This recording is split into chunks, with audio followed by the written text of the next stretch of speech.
Le Togo traverse une période sensible. Il est à la croisée des élections législatives régionales et du changement de la constitution du pays. Ce contexte est marqué par des débats politiques intenses et des prises de position de divers acteurs politiques et de la société civile. Le gouvernement tient à mettre en garde les différents acteurs de la vie sociopolitique du pays. Dans un communiqué conjoint des ministres de la Justice et de la Législation et celui de la Sécurité et de la Protection civile, il est rappelé à tous ces acteurs de faire preuve de retenue dans la diffusion de leurs informations. Ils doivent aussi passer au recoupement de leurs informations avant diffusion. Les ministres tiennent aussi à rappeler aux acteurs que le manque des dispositions préalables à prendre avant diffusion des informations conduit les acteurs à verser dans de fausses informations, dans la calomnie, dans les diffamations et dans les dérives de toutes sortes. Cette situation menace la quiétude des populations et constitue des atteintes à la paix sociale, à la cohésion nationale, ainsi qu'à la sécurité et à la stabilité du pays. Ces infractions sont prévues et punies par la loi. Ainsi, les ministres invitent à plus de responsabilité et à plus de retenue dans les sélections et la diffusion de leurs informations, surtout sur les réseaux sociaux.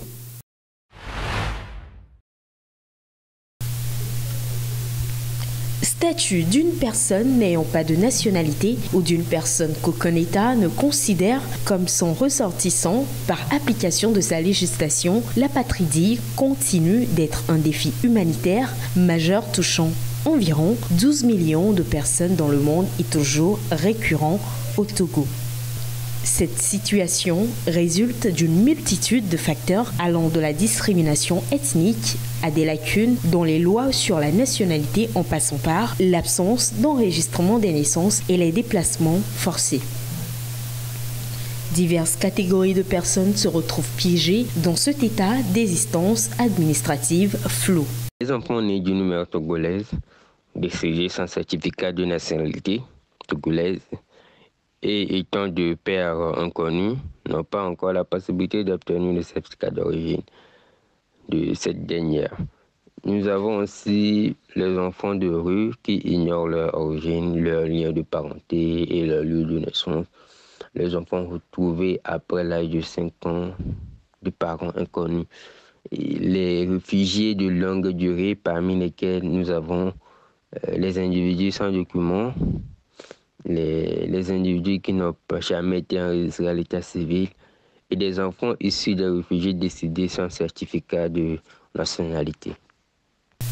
Pour ces individus, l'apatridie se traduit par un quotidien marqué par l'exclusion, l'accès à l'éducation, aux soins de santé et même à la liberté de mouvement leur est souvent refusé. Les défis spécifiques auxquels sont confrontés les enfants apatrides au Togo est énorme et c'est risqué. C'est risqué pour un enfant ou une toute personne apatride. Si elle se retrouve dans une situation où elle n'est pas en mesure de prouver sa nationalité, et en termes de l'éducation ou de droits fondamentaux, c'est encore plus compliqué puisque il y a des formalités qu'il faut faire à un moment donné, du parcours, des documentations. Là, tu n'as pas une identité, tu n'as pas été immatriculé, donc ce serait difficile pour l'insertion sociale, l'insertion professionnelle, bien que pour les enfants, bien que pour les personnes qui sont à perte de nationalité. Malgré les efforts déployés par l'État pour lutter contre ce fléau, notamment par la ratification de conventions internationales et l'adoption de lois visant à remédier à cette situation, il reste évident que la sensibilisation et l'éducation demeurent des outils indispensables dans cette lutte. La sensibilisation et l'éducation du public peut-elle contribuer à la prévention de l'apatridie? Oui, oui. Et c'est le plus essentiel dans le cadre de la sensibilisation. Il faut maintenant instaurer un programme pour cette lutte. Bon, bien que le gouvernement a déjà mis en place certaines structures pour la lutte contre l'apatridie, il va falloir maintenant à la communauté, à la population qui sont de la patrie, de mettre encore l'accent sur ça pour ajouter une touche essentielle au travail que fait déjà l'État. Je pense bien que par la communication des campagnes digitales, comme le slogan le dit, j'existe bilingue. Donc du coup, je pense bien que par là, la prévention sur l'apatridie serait effective.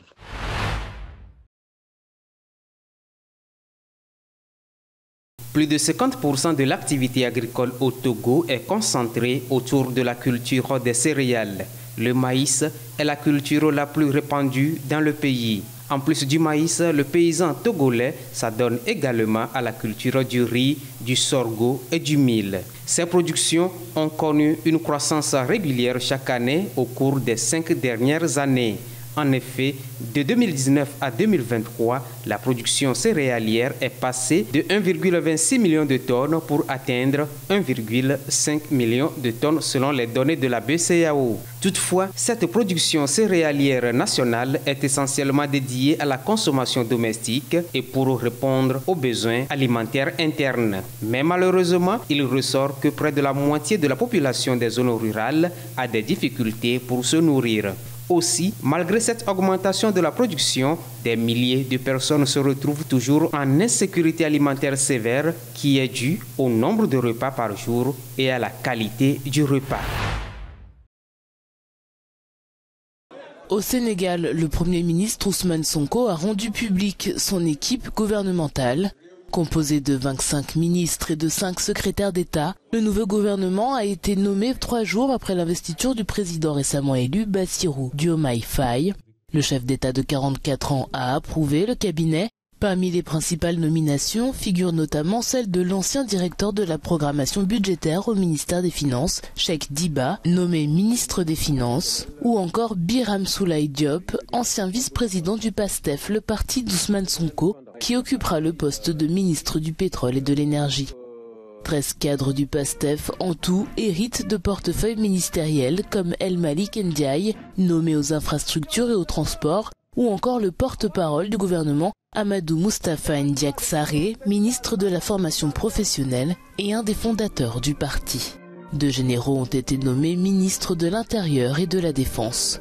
Le Premier ministre Ousmane Sonko promet une rupture. Beaucoup de personnalités de la société civile, peu connues du grand public, font ainsi partie des rangs de ce nouveau gouvernement.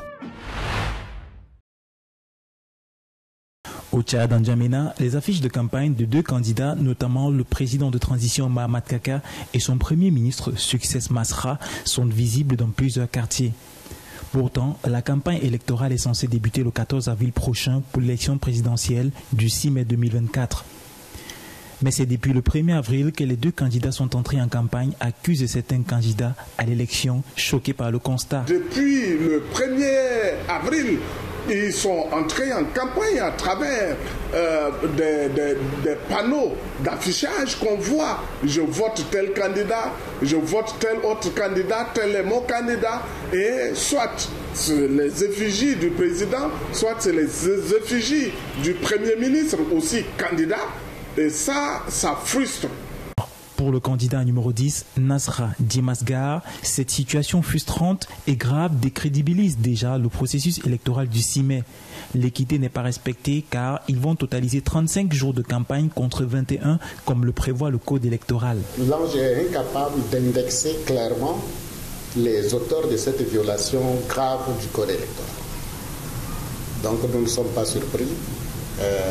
Cela traduit clairement le manque d'autorité, le manque de neutralité, l'incapacité de l'administration électorale.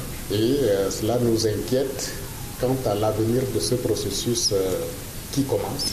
Pour l'heure, l'Agence nationale de gestion des élections, qui est accusée de partialité face à la situation, a exigé via communiqué aux 2 candidats de faire retirer leur affiche. C'est vrai. Elle a fait un communiqué demandant à ces 2 candidats de retirer les effigies avant l'heure. Mais nous ne voyons rien sur le terrain. Les autres candidats menacent et vont entreprendre des actions pour se faire entendre dans les 24 heures si rien n'est fait. Les Nations Unies ont annoncé vendredi avoir débuté la distribution de nourriture dans la province soudanaise du Darfour.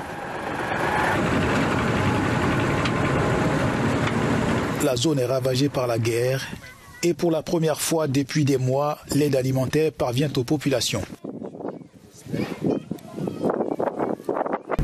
Ils ont tiré et tué beaucoup d'entre nous et ils ont pris tous nos biens. Ils ne nous ont laissé absolument rien à part nos vêtements sur le dos. Ils ont tout pris dans nos voiturettes, toutes nos provisions. Ils ne nous ont rien laissé. Seulement 2 convois alimentaires ont pu franchir la frontière soudanaise par le Tchad fin mars, selon le Programme alimentaire mondial. Lors de l'opération transfrontalière, nous avons été très heureux de recevoir l'autorisation de reprendre nos opérations. Donc c'est effectivement critique. De nombreuses personnes souffrent au Darfour aujourd'hui et nous ne voulons pas que davantage de personnes viennent au Tchad. Nous devons vraiment les aider là où ils se trouvent aujourd'hui. La population du Darfour est toujours confrontée à une famine généralisée en attendant l'arrivée des convois humanitaires. De violents affrontements opposent les forces paramilitaires de soutien rapide à l'armée régulière soudanaise depuis 1 an.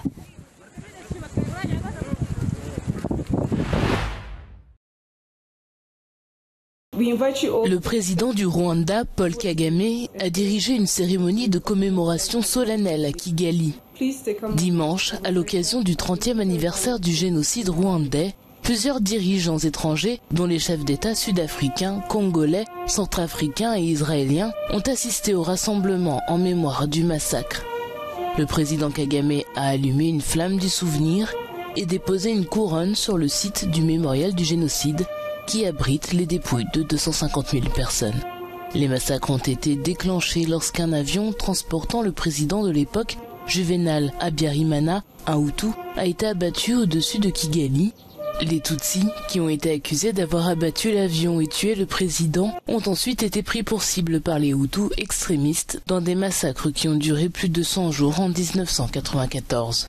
Certains Hutus, qui tentaient de protéger les membres de la minorité Tutsi, ont également été tués.